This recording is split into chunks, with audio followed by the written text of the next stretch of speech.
সম্মানিত আশিকের রাসূলেরা, আমার আব্বা ইন্তেকাল করেছিলেন 11 জুন 78 সালে। 40 দিনের মাথায় আমার পিতা ইন্তেকাল করলেন। পাশাপাশি আমার এক ছেলে ছিল, সে তখন ইন্তেকাল করেছে। সাধনার জীবনতে একটা ঝড় বইতেছিল।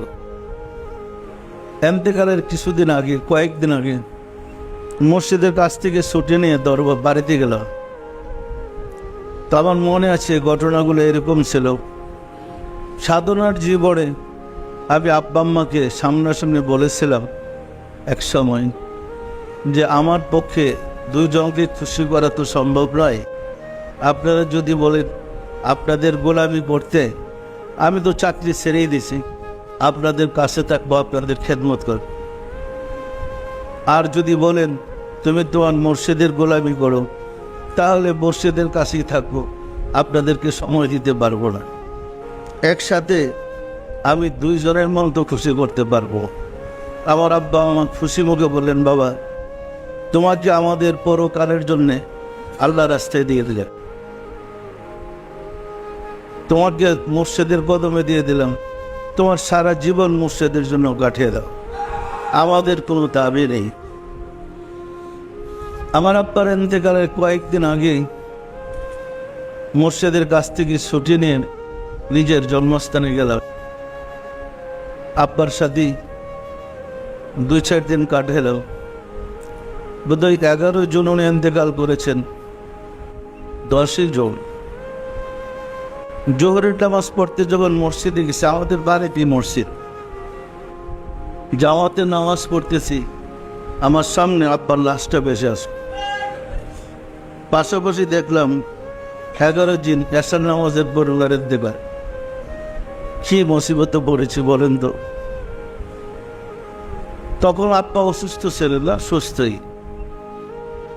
আর আমি চিন্তা করতেছি আমি যদি বাড়িতে থাকি তাহলে আমার মুর্শিদের সাহায্য তো আমার আব্বা পাবে না, বরং আমি যদি আমার মুর্শিদের কাছে থাকি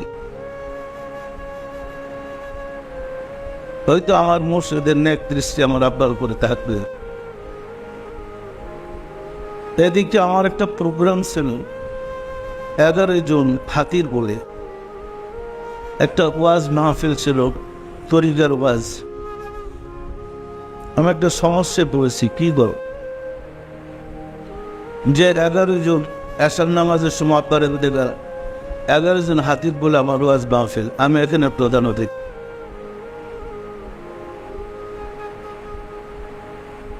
এই সংবাদ 10 জন পাওয়ার পরে আমি আর এই কথা কাউকে বললাম না, বললে আমার আশা কঠিন হবে। আল্লাহর কাছে সাহায্য চাইলাম, আল্লাহ যেন আমার আব্বাকে সুস্থ রাখেন, আর আমি যেন মাহফিলটা শেষ করে মুর্শিদের দরবারে গিয়ে বসতে পারি।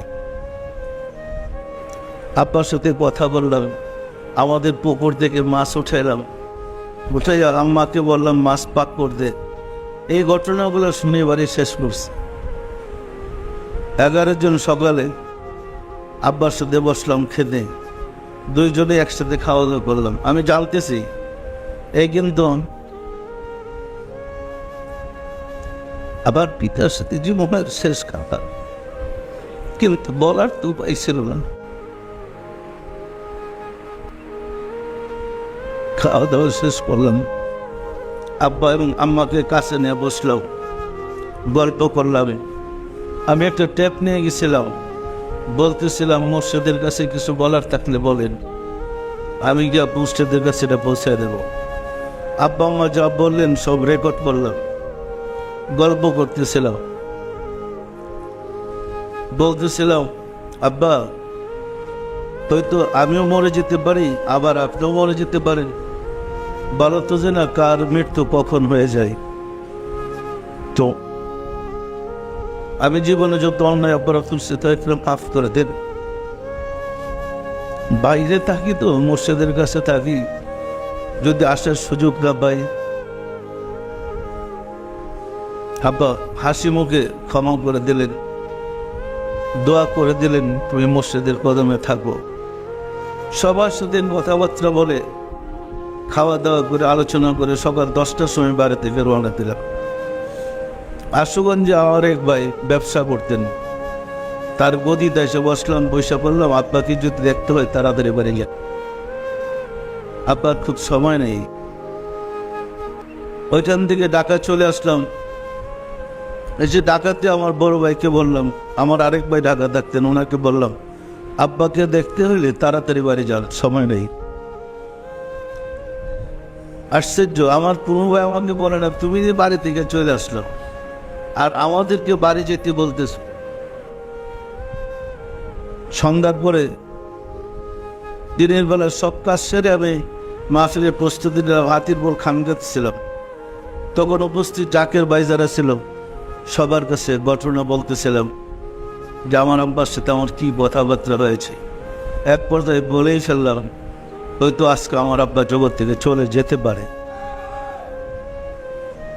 মাহফিলে আলোচনা করতেছিলাম, আলোচনার মাঝে এক সময় বললাম আপনারা সবাই দোয়া করেন আমার আব্বা জগৎ থেকে চলে গেছে। মোনাজাত করে চলে গেলাম। মাহফিল শেষ করে ওই দিনই লঞ্চ উঠলাম চন্দ্রপাড়া দরবার শুনি।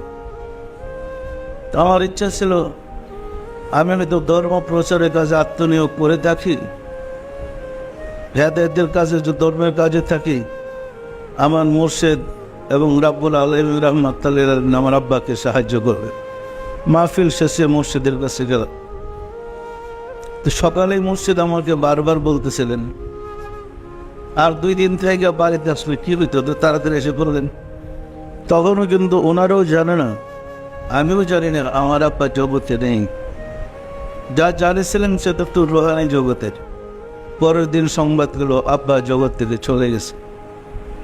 সম্মানিত আশিকের সুবিধা, আমার একটা প্রার্থনা ছিল আমি যদি আল্লাহর কাজ করি আমার আব্বা আম্মাকে আল্লাহ তো হেফাজত করবে। আপনারা অসংখ্য আশিকের সুর জমায়েত হয়েছেন।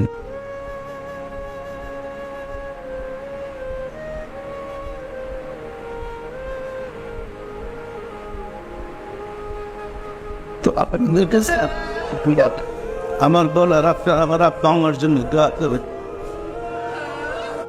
আল্লাহ যেন ওনাদেরকে পরম শান্তিতে রাখেন।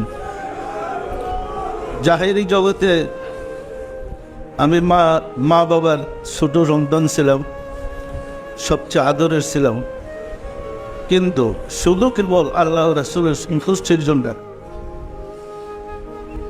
আব্বা আম্মাকে সময় দিতে পারেনি, সাধনায় জীবন কাটিয়ে দিয়েছি। সম্মানিত আশিকের রাসূলের কুল্লু নাফসিন যায়কাতুল মাউত, প্রত্যেক মানুষকে মৃত্যুর স্বাদ গ্রহণ করতে হবে। তবে মৃত্যুর আগে যদি আমরা পরিপূর্ণ হয়ে যেতে না পারি, মোমেন হয়ে যেতে না পারি, আমাদের জন্য পরম দুঃখ, পরম অনুশোচনা, অনুতাপ। তাই মহব্বতের সাথে প্রত্যেকেই তরিকার কাজ করে যান। আমার আব্বা আম্মা যেমন জগৎ থেকে চলে গেছে, আব্বা যেমন এইভাবে চলে গেছে, ঠিক এখানে বিশ্ব আশিকের শুনলেন ঢাকাতে বিশ্ব সুফি সম্মেলনের অনুষ্ঠান করতেছিলাম। বিশ্ব সুফি সম্মেলনের অনুষ্ঠান শেষ করে মোনাজাত করতে না করতেই শেষ করে শুধু আসছি ট্রেনিং করছে, আমার আব্বা আম্মাও জগৎ থেকে চলে গেছে।